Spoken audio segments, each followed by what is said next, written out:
I think I gotta leave town, driving through the night. What's up, YouTube? It's Grant, and we are here with Janick Thibault from the band Story Untold.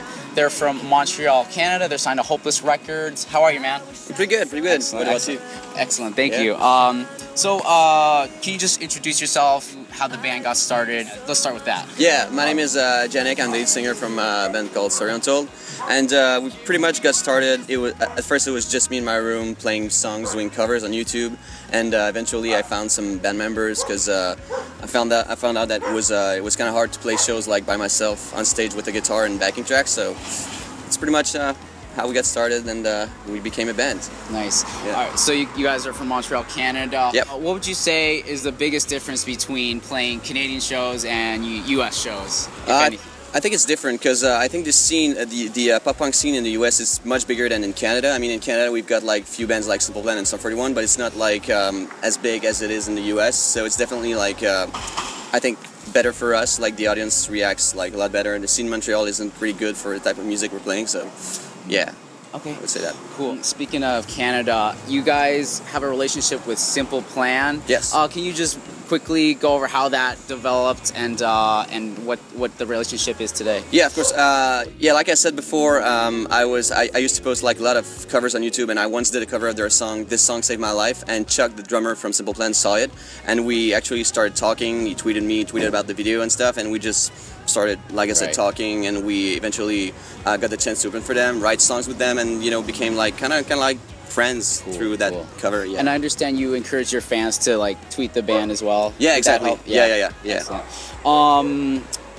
And you actually had like a songwriting session with them. Yeah. After that, what was that like? If you could describe it. It was awesome. I mean, Green Day and Simple Plan, Sum 41 were just like my biggest influence as a kid. So it was just awesome to get the chance to sit down and write songs with like your childhood idols and stuff. So it was just really great learning experience. I learned a lot just like by watching them, like the way they would just pick up a guitar and start writing lyrics around like 4 chords, and it was just like amazing. And they're like really nice guys, and they gave us like a lot of tips about writings and how they get inspiration and stuff like that. So right. Can you share like what's a big tip that like opened your eyes as far as I mean, just like not always don't get stuck like on that one particular line in a song. Just like keep going, and maybe you can come back and just like see if that line doesn't work or work. Sometimes you're just like you're questioning yourself while writing a song. Just like go for it, and then sit back and just like check it out like the day after and like rewrite. Yeah. So excellent. I think that would be like the biggest tip. Another Canadian, you guys have a relationship with Paul Russo from Silverstein. Paul Mark Russo. Yeah. How did that come about? It was basically, I think we got signed to Hopeless, and Silverstein was signed on the Hopeless before, so the label pretty much got us in touch, like me and Paul, and he basically came to my house and we wrote like a few songs together, and he co-produced like our upcoming album. So he's like a really nice guy, and he really taught me a lot about like songwriting, especially like lyrics. He's really good at writing lyrics. So yeah, really nice guy. And excellent. Is the new album, is it in the works? Is it when can we expect the new it's done. It's completely done, but we're just waiting for a release date. We don't know when it's going to come out yet. We're just waiting for the label to tell us when it's going to come out, but we don't know anything about it yet. All right. So speaking of the label, can you kind of go into detail how that happened, like how you got signed to Hopeless, what events transpired? I think it's just like just by writing songs, posting stuff on YouTube, and we eventually found our manager through YouTube. So he basically got in touch with a few labels, and we sat down, got on Skype with Hopeless. I started talking, and then pretty much got the deal like that. It was like cool. It was super unreal because I didn't think it was like real, like I said, because as an independent band, you're just trying to get signed on the label. That's the main goal when you're not signed. So just to hear like them say that we're now part of their family was just awesome. Excellent. What's your manager's name?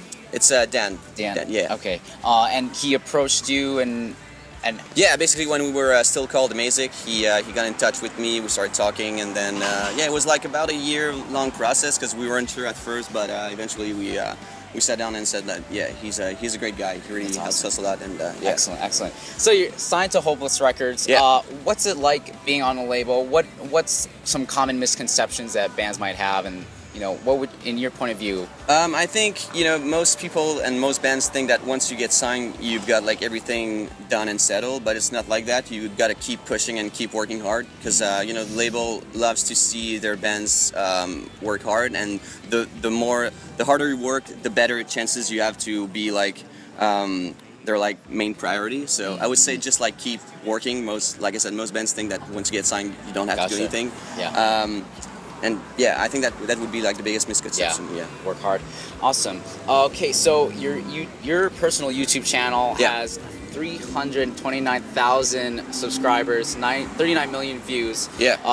Last time I checked. What would you say are the main keys to success on YouTube? I really don't know, to be honest. I started posting covers when I was like 12 or 13, and it was just like really shitty covers. You wouldn't even see my face on the covers. It was just me playing guitar and just like strumming really bad.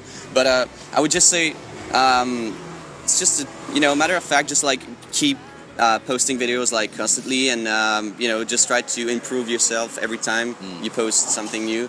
I would say that's the biggest tip I could give. It's never been like a straight up like up overnight success. Yeah. So yeah. Cool. What's your process for like picking your next like cover song and then recording and release it? Do you do all of it, or how does that? Yeah, I pretty much do everything in my covers. I pretty much go on the Billboard website, and I just look for like the most popular songs, and just try to hear like if I can do something better with like a pop song. Sometimes I can, sometimes I can't. So it's just like just listening to the song and see what I can do myself with. Are there any songs that you like tried and says, no, this is not gonna work? Yes, I did a few covers that I'm not really proud of, but can you divulge that, or no? Yeah, I think The Weeknd, when I tried to covering like The Weeknd, I'm not really proud of the result it it gave, but still it's always like a learning process. So sometimes you make mistakes, and you learn with with time. And then do you recorded all yourself as well? No. Studio? When we did this album, we recorded with Derek Hoffman. He's a producer from Toronto, and with Paul, he was there as well. So excellent. Yeah, went into a studio, and it sounds really good, to be honest. Awesome. So it's gonna sound like better than the covers and all those things. And then for your YouTube covers though, is that also in the studio, or is that? No, it's at my place. Yeah, okay. It's just like a really shitty setup. I've got my laptop and my microphone and a small keyboard, and I just go drums are like programmed with I think it's Easy Drummer or something like that, and I just use like EQs and stuff. Okay. So it's really, I'm just like pushing on some buttons okay. and sometimes it sounds good. Yes. Is that on Logic or Pro Tools? Yeah, Logic Pro excellent. X. Yeah. Excellent, perfect. And then once you have a cover, what's your like process of promoting it? Do you just like do a Twitter blast, or what's? Yeah, just like I put it on YouTube, and I just post it on like social media, and I try to do like some sort of like meme videos on Facebook, with like just like tag your friends and stuff like that. I mean, sometimes it sucks for people who are my friends and they just see stuff like that on Facebook. It's annoying, but it works. So yeah. In the end, I mean, yeah. Cool. All right, a couple of last questions. Yeah. What's something you've never told anyone in an interview before? Oh, I don't know. I don't think I ever told anyone that I peed in Jesse's shoes on last tour. So yeah. Why? What was the story because we were drunk one night, and he basically like broke my lip while we were fighting in the hotel room, and I just said like, when you're gonna go to sleep, I'm gonna take a piss in your shoes, and that's what I did, and he ended up like having piss in his shoes like for like the whole tour, so it was funny. Yeah. Nice. All right, so you have an album coming out, obviously. Yeah.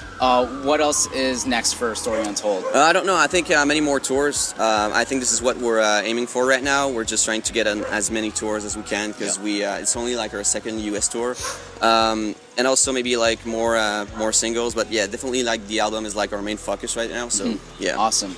All right, well that's it. All right. Janick, thank you so much. Thanks so much, man. For doing Appreciate it. I don't wanna hit delete.